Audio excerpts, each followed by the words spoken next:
Hello, नमस्कार मित्रांनो.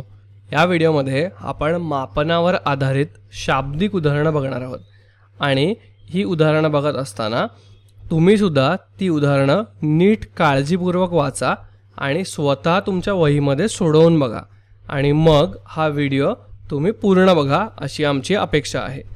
चला तर आपण एक एक उदाहरण बघूया. सगळ्यात पहिले आपल्याकडे पहिलं उदाहरण आहे ते म्हणजे आपण नीट वाचूया आणि समजून घेऊया की एका दुकानदाराकडे 48 किलो 500 ग्रॅम इतकी साखर होती. त्याने 29 किलो 750 ग्रॅम साखर विकली. तर आता त्याच्याकडे किती साखर शिल्लक आहे किंवा किती साखर उरली आहे असा आपल्याला प्रश्न विचारतो. तर आता हा व्हिडिओ पॉज करून तुम्ही हे सोडवायचा प्रयत्न करा आणि नंतर मी सोडवतो. चला, तुम्ही कदाचित सोडवलं असेल तर आता मी सोडवतो. तर सगळ्यात पहिले आपल्याला हे समजून घेतलं पाहिजे की या प्रश्नामध्ये आपल्याला किती साखर शिल्लक उरली हे विचारलं आहे.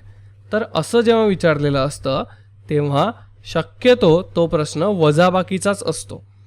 तर या परिस्थितीत सुद्धा आपल्याला वजाबाकी करायची आहे आणि म्हणून आपण 48 किलो 500 ग्रॅम मधून 29 किलो 750 ग्रॅम अशा प्रकारे वजा करूया आणि ते अशा प्रकारे चौकटीत नीट लिहून घेऊया.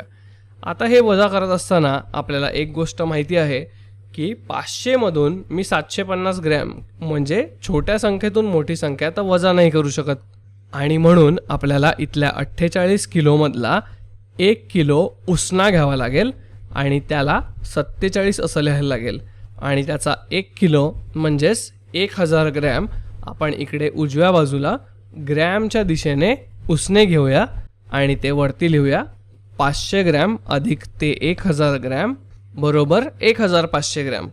आता या 1500 ग्रॅममधून आपल्याला 750 ग्रॅम हे वजा करायचे आहेत. तर 1500 वजा 750 बरोबर 750 आणि आपण आता किलोग्रॅममधले 47 वजा 29 करूया आणि आपल्याला उत्तर मिळते आहे 18 किलो. म्हणजे या प्रश्नाचं उत्तर आपल्याला मिळालं की या दुकानदाराकडे आता किती साखर शिल्लक उरली तर ती आहे 18 किलो 750 ग्रॅम इतकी. छान. तर अशा प्रकारे आपण एक प्रश्न सोडवलेला आहे. चला आता आपण पुढचा प्रश्न सोडवूया. तर बघा, एका दूधवाल्याकडे एका कॅनमध्ये 12 लिटर 450 मिलीलिटर दूध आहे आणि त्याच्या दुसऱ्या कॅनमध्ये 8 लिटर 780 मिलीलिटर दूध आहे. तर एकूण त्याच्याकडे किती दूध आहे? तर आपल्याला इथे एकूण विचारलेलं आहे. तर एकूण विचारलेलं असताना आपल्याला माहिती आहे की हे बेरजेचं गणित आहे. म्हणून आपण इथे 12 लिटर 450 मिलीलिटर अधिक 8 लिटर 780 मिलीलिटर यांची थेट बेरीज करूया. तर चला सगळ्यात पहिले मिलीलिटरची बेरीज करूया.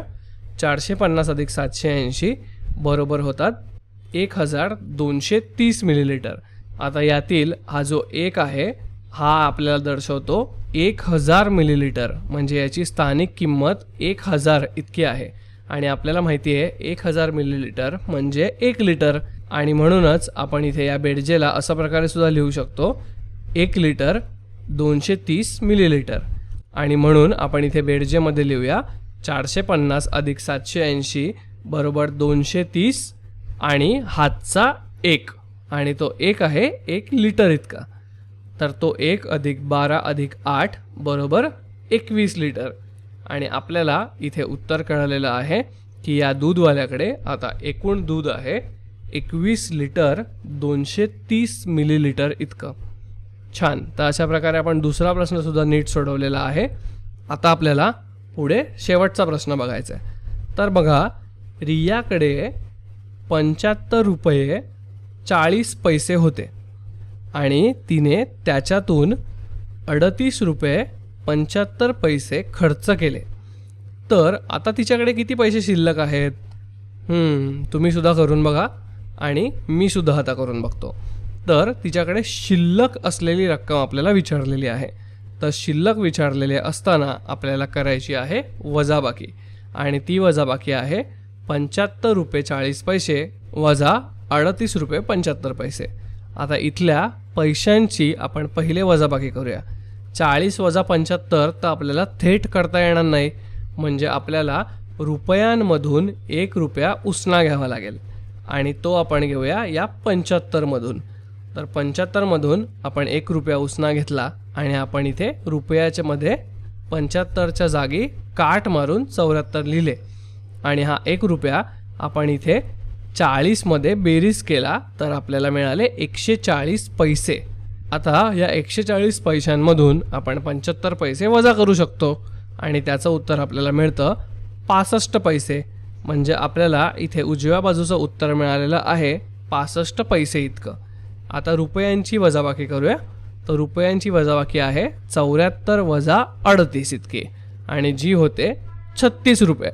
म्हणजे आपल्याला या प्रश्नाचं उत्तर मिळालेलं आहे की रियाकडे 36 रुपये 65 पैसे शिल्लक आहेत.